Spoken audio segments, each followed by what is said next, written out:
Once the cotton yarns are ready for dyeing, they're first wound onto a beam. A beam can hold an average of 4,500 yarns, arranged one next to the other. And once the beam is filled, it's known as the warp. Every yarn will be dyed individually, a method known as slasher dyeing. Another method is called rope dyeing, which means, like the word rope says, twisting the yarns into 12 big ropes before winding them onto a beam. The drawback to this method is that the thick strand has to be disentangled after dyeing method. To arrive at different colours of denim, the yarns are dipped in baths, known as boxes in the trade, placed one after the other. A dyeing chain can be made up of as many as 8 boxes. The boxes contain the same colour indigo. To produce sulphur-bottom denim, the warp is first dipped into a sulphur bath before immersing it in indigo.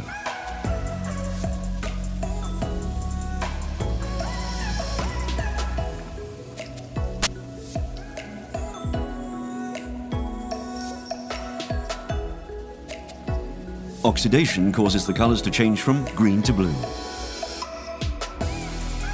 Indigo is a natural product that comes from the indigofera plant and can still be found in very small quantities in nature. By the end of the 18th century, it was created by synthesis by BASF in Germany, because it became impossible to find enough natural indigo to dye big quantities. Today, the industry uses almost exclusively synthetic indigo. As indigo is not fully absorbed by the cotton but stays on top of the yarn, it is susceptible to fading. Alternatively, the sulphur can be added after the yarn has been indigo dyed. This is called sulphur topping, because the sulphur layer is applied onto the indigo, hence the word topping. All 3 stages, sulphur bottoming, the amount of boxes and sulphur topping, have an effect on the final colour or cast of the fabric. Two weaving looms, the projectile and the shuttle loom. Although shuttle looms produce no more than 4 meters an hour, these looms still enjoy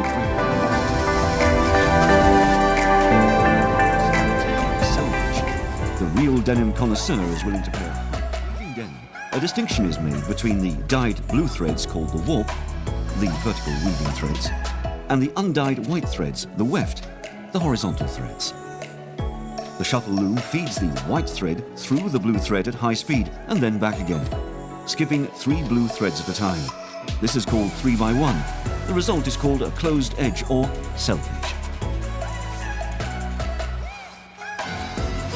One braid or weaving pattern was used. The twill line originally ran from left to right in the denim and was known as the right-hand twill or RHT, the pattern used by Levi Strauss.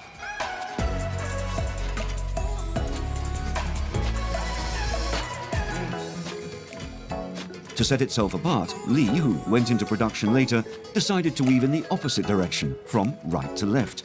This was called the left-hand twill, or LHT. The third big player on the jeans market at that time, Wrangler, realized that there were no other options left. So they introduced the BT, a pattern that had no specific direction, thus creating the broken twill. The most common weave used for denim these days is the right-hand twill. Most denim at this mill is woven with right-hand twill. In addition to the right-hand and left-hand, 300 to 450 revs per minute. This method produces an open edge to the fabric. The projectile loom is the most common loom used and produces a wide denim cloth of approximately 148 centimeters, or 58 inches. As the looms are fully automatic, they tend to make the denim look too perfect. However, a slight adjustment to the loom results in a less even weave, which adds more character to the denim. In terms of speed, projectile looms are way out in front. They produce an average of 20 meters of full-width denim an hour, or no less than 30 million meters a year. That's enough to wrap the earth in denim about 750 times, should you want to.